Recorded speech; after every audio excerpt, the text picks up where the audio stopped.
I'm Erik. I'd like to welcome you to Holma Forest Garden in the south of Sweden. And we have a special guest here today, it's Stephen Barstow. We welcome him from Norway. He's a specialist of growing perennial plants, perennial vegetables, I should say. And we'd like to know more about it here. What's the reason that you're growing perennial vegetables?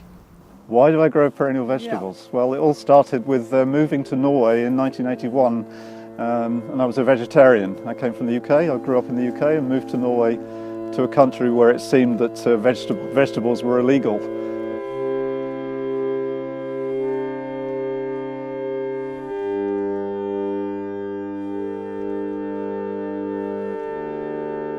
There were only 4 or 5 to be found in the supermarket, so I had to start growing my own. And people also told me that it was too cold to grow vegetables. And over the years I travelled around the world with my job and got inspired by foraging traditions around the world and started buying books and got really excited by some of them. And some of them were actually ornamentals that we were already growing in our garden, our gardens in Scandinavia. So yeah, I suppose I'm just curious of nature, and I'm a bit of a collector type. My dad collected stamps. I had to find something. It became edible plants. And after some years, my collection of edible plants grew and grew. And yeah, obviously I tried all these vegetables, and some of them, and it turned out that actually the perennials were growing, were the plants or the vegetables that were growing best. They were growing better than my annual plants. But the things were completely turned around in that the perennials were harvested in the springtime. Okay, the direct opposite of the annual vegetables that we grow. And yeah, basically, I just over the years, I kind of realised that yeah, why am I growing all these annuals when it's actually the perennials which are giving me the best yields in my climate. And this really kind of came home to me last spring when we had the coldest spring ever in my part of Norway, the coldest spring for 200 years. And the farmers were having huge problems coming out onto the land to grow their crops, to plant their seeds and put their plants out. At the same time, I was experiencing the biggest yields I'd ever had. And you know, with climate change and things that are happening in the world today, a future with less energy, it seems that these perennials were a better bet. Yeah. What about the taste and the nutrition compared to annual plants? Well, many of the perennials are actually very close to the wild plants. They haven't really been selected for better taste or better nutrition or whatever. But nevertheless, surprisingly, you know, many of them, many people think of food from nature as being, you know, the plants being very bitter, etc. But actually, in reality, many of them are very good tasting. Some of them have to be prepared in a particular way, or some of them maybe it's better to blanch them to remove the sunlight to make them milder tasting. Plants like sea kale, for example, which is one of my favourite and my oldest perennial vegetable, which is over 30 years old in my garden today. A plant that is quite strong tasting without in the raw state, but by blanching you make a much sweeter product. And actually sea kale is considered to be the king of vegetables. It's handled in that way. So, you know, royalty, rich people in the UK. Thomas Jefferson, the American president, it was his favourite vegetable, which he grew back in the 19th century. And it seems to be making a bit of a renaissance today. Yeah. How many plants do you grow in your garden today? Oh, I've no idea. It used to be 2,000, but I'm travelling so much that I'm neglecting them, and probably it's considerably less than that today. But it's easy to make a record of what you plant, but to make a record of what actually disappears takes more time. So I have a long Excel sheet which shows that I've planted about 6,000 different plants over the years, or edible plants over the years. but I guess I've got something between 1,500 and 2,000 today. Yeah. That's a lot more than what you find in the supermarket. A few more, yeah, a few more. But it's basically I think most people eat no more than about 30 a year these days. Probably about that. And there are probably no more than about 100 which are grown commercially. But there are probably 100,000 edible plants in the world. There's a huge range. Yeah. How do you see growing perennial vegetables in the future? Do you think it has a potential of becoming a large part of our normal person's food?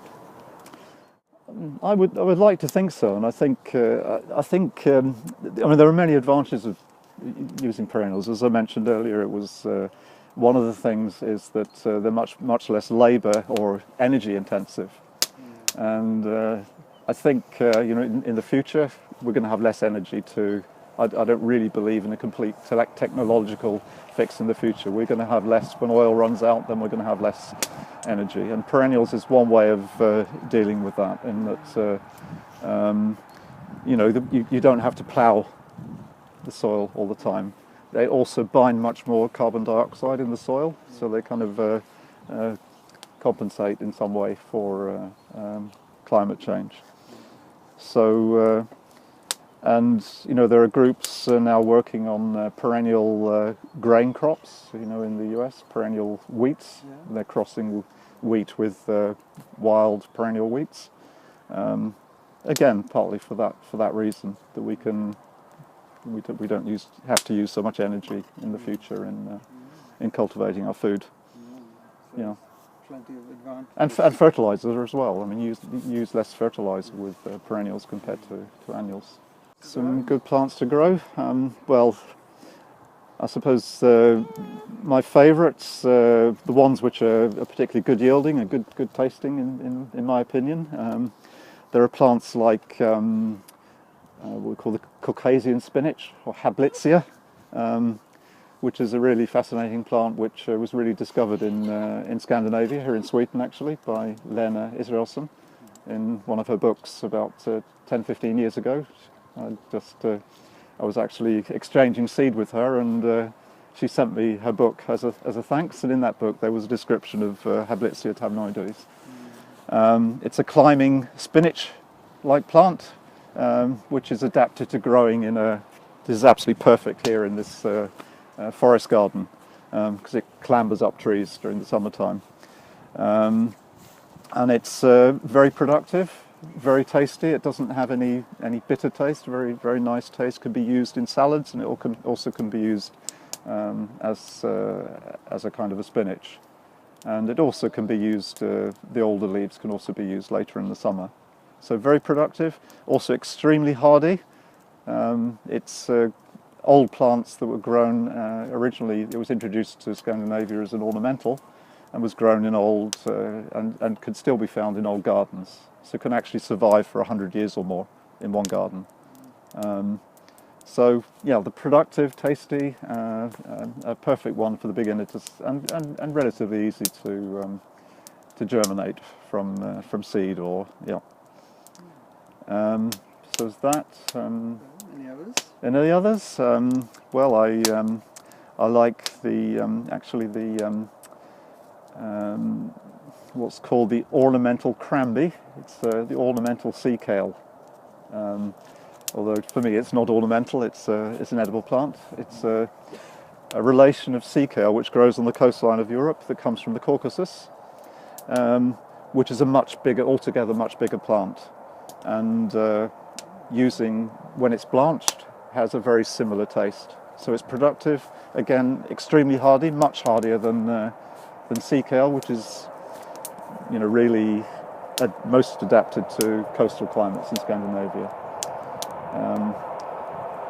So that would be one. I think also we'll be growing more perennial kales, perennial cabbages, which were relatively common 100 years ago, but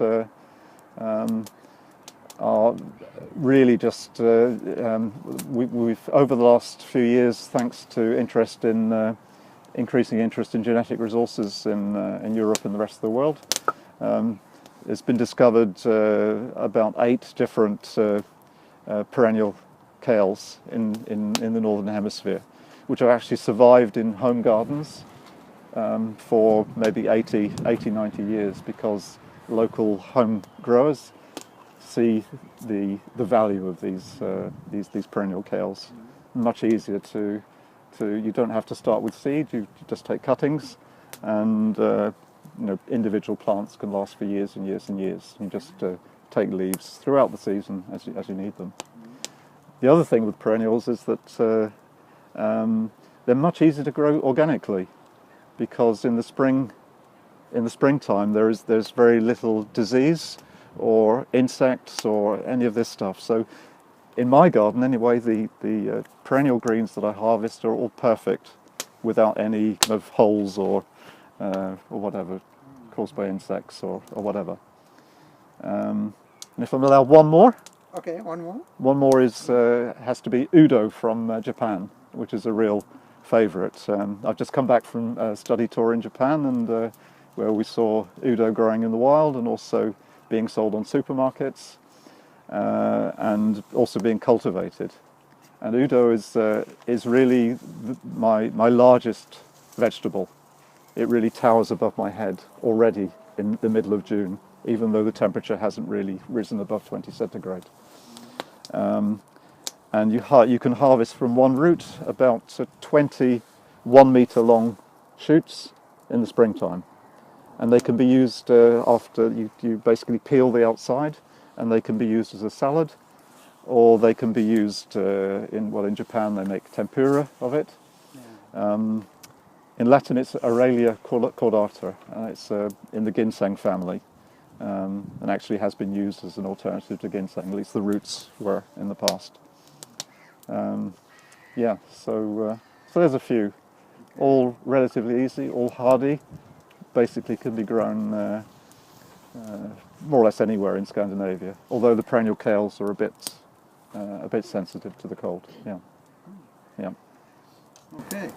Well, thank you very much for visiting us and letting us know more about perennial vegetables. You're welcome. It's great to be here. Yeah. No, this is my book, which came out 2 years ago, published by Permanent Publications in the UK.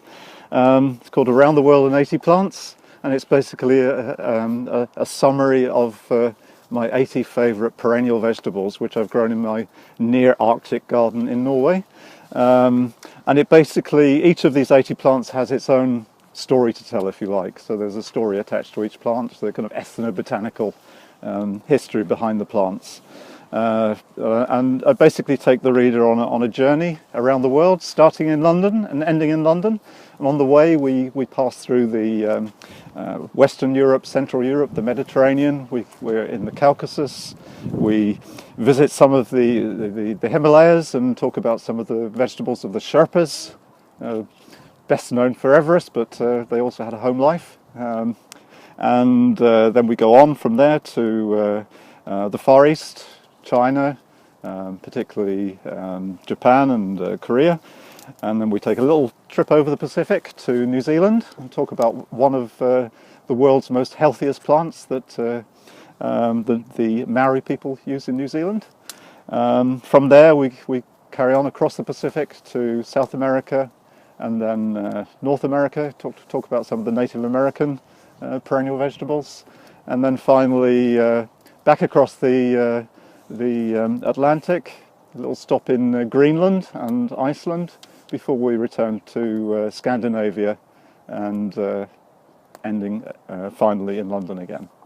So it's a book which took me about 6 years to write, alongside my main job, and it's also sprinkled with recipes about how some of these plants were used, and of course how to grow them and in your garden.